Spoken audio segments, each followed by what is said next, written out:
बिस्मिल्लाहिर्रहमानिर्रहीम पढ़कर नियत कर लें आप वज़ू की। वज़ू की नियत इस तरह भी कर सकते हैं कि मैं नमाज के काबिल होने के लिए वज़ू की नियत कर रहा हूँ, और नियत के ताल्लुक़ से मैंने एक वीडियो बनाई थी, आप उसे भी देख सकते हैं। और अब भी बता देता हूँ कि नियत किसको कहते हैं।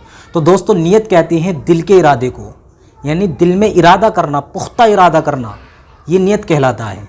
अगर आप ज़बान से कह लें तो ये बेहतर है। तो आपको नियत करनी है, बिस्मिल्लाहिर्रहमानिर्रहीम पढ़ करके हाथ धोने हैं। पहले कौन सा? दाहिना हाथ धोना है, फिर बायां। मैं धो करके बताता हूँ। बिस्मिल्लाहिर्रहमानिर्रहीम, ये गट्टा बिल्कुल इस तरीके से हाथ धोने हैं।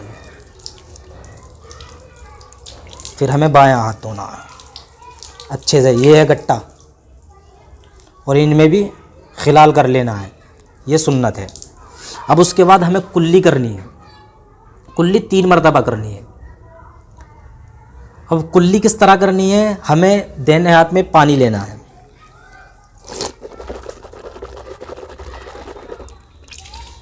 अब इसके बाद मिसवाक करना। ये मिसवाक करना सुन्नत है। अगर आपके पास मिसवाक नहीं है, टूथपेस्ट कर सकते हैं। अगर वो भी ना हो तो आप ये जो है, ये वाली शहादत की उंगली, इससे आप खिलाल कर सकते हैं इस तरह से। फिर उसके बाद 2 बार कुल्ली करना है, 3 मरतबा ये जो कुल्ली करना है, ये सुन्नत है। अब उसके बाद नाक में पानी चढ़ाना 3 मरतबा, वो भी मैं आपको बताता हूँ किस तरह से चढ़ाना है। आपको सीधे हाथ में पानी लेना है। पानी लेने के बाद इस तरह से करना है। नाक में जो हमें पानी देना है, ये 3 मरतबा देना है, और ये 3 मरतबा नाक में पानी चढ़ाना, ये सुन्नत है।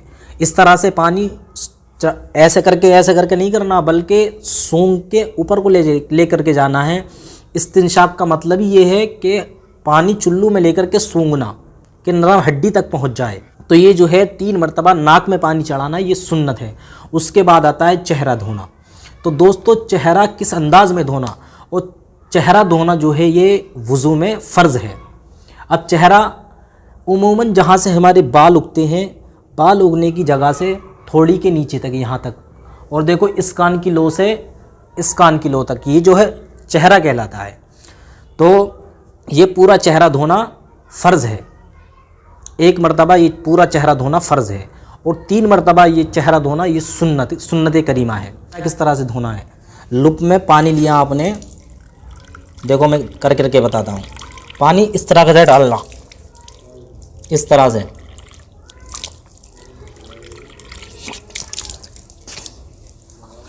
पानी आपको चप चप करके नहीं मारना है, ये मकरूह है। धोने का मतलब जो है मसा करना नहीं है। धोने का मतलब ये है कि जिस चीज़ को धोया जाए, उस चीज़ पर कम से कम 2-3 कतरा पानी बह जाए। अब मैं लोटे से भी धो करके बताता हूँ। बहुत इस तरह से धोएं, देखो।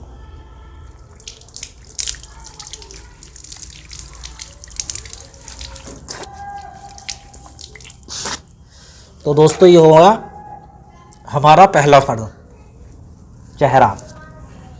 अब उसके बाद हाथ धोने हैं। हाथ कहाँ तक धोने हैं? कोहनियों तक। देखो ये जो है, ये कोहनी है, यहाँ तक हमें हाथ धोने हैं। अब हाथ हमें इधर से नहीं धोने, इस साइड से, बल्कि इस साइड से धोने। अब उसकी वजह ये भी है, उलमा इकराम बयान करती हैं, जब इधर से आप धोएंगे तो ये जो बालों की जड़ें हैं, इनमें पानी नहीं पहुँचेगा। जब इधर से धोएंगे तो आपके जो बाल के जड़ें हैं, उन तक पानी पहुँच जाएगा। तो इस तरह से आपको पानी लेना है, इस तरह से डालना है। इस तरह से नहीं डालना है आपको, इस तरह से डालना है, इस तरह से, इस तरह से, इस तरह से। इस तरह से नहीं डालना आपको पानी, इस तरह से, बल्कि इस तरह से डालना है पानी। समझ लिए? अब उसके बाद जो सबसे ज़्यादा लोग गलती करते हैं मसे में, कि मसा करना। तो दोस्तों, चौथाई सर का मसा करना ये फ़र्ज़ है, और पूरे सर का जो मसा करना है, ये सुन्नत करीमा है। अब चौथाई सर मैं आपको मिसाल के तौर पर बताता हूँ। जैसे एक हिस्सा ये, दूसरा, तीसरा और ये चौथा, तो ये जो है 1 हथेली के बराबर, ये हमारा चौथाई हिस्सा है। अगर किसी ने इस तरह से कर लिया, फ़र्ज़ अदा हो जाएगा, लेकिन सुन्नत करीमा वो अदा नहीं होगी। ये पानी लिया, अब ये जो हमारी 3 उंगलियां हैं, ये मिला करके, कुछ लोग ऐसा करते हैं चूमते हैं, इस तरह से नहीं करना है, इस तरह से नहीं करना, बल्कि यहाँ से लेकर के ये करना है आपको, ये आगे इधर। अब यहाँ से ये जो है ये इस तरह से लेके आना है, इस तरह से। अब ये जो हमारी उंगली बची ये दोनों, ये कानों में, इनसे कानों का मसा करना है। अब ये जो अंगूठे बचे इनका मसा ऊपर की साइड से करना है ऐसे करके। उसके बाद हमको गर्दन का मसा करना है। ये जो है ये हिस्सा हमारा गला कहलाता है और ये जो पीछे का हिस्सा है ये गर्दन कहलाता है। अब गर्दन का जो मसा करना है हमको उल्टे हाथ की तरफ से करना है, वो इस अंदाज़ में करना है। ये यहाँ से ऊपर की साइड में ऐसे करके, ये ऐसे इस तरह से करना है, क्योंकि ये जो है गले का मसा करना मकरूह है। अगर आप ऊपर की तरफ से नीचे को लाएंगे तो ये ऐसे करके आ सकता है, ये अंदेशा है, यानी मकरूह फेल सरजद हो सकता है। इसलिए आपको ऊपर से नीचे से ऊपर की तरफ लेके जाना है ऐसे ऐसे। तो ये था गर्दन का मसा। हमें पहले दहना पैर धोना है। कहाँ तक धोना है? गट्टों तक। ये है, ये गट्टा कहलाता है, गट्टों तक धोना है। तो इस अंदाज़ में धोना है। उंगलियों का जो खलाल भी करते रहे हम साथ में धोते धोते। किसी की उंगली के बीच में इतनी जगह नहीं होती है, तो ये जो है सुन्नत है, कोई फ़र्ज़ नहीं है। अगर ना भी कर पाए तो वज़ू हो जाएगा। हमें इस अंदाज़ में पैर धोना है।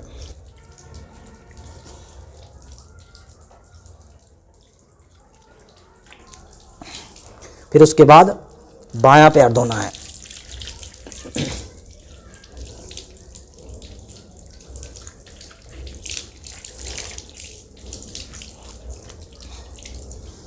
तो दोस्तों ये था वज़ू का तरीक़ा जो आपने जान लिया। अब इंशाअल्लाह उम्मीद करता हूँ आप लोग कभी भी वज़ू में गलती नहीं करेंगे।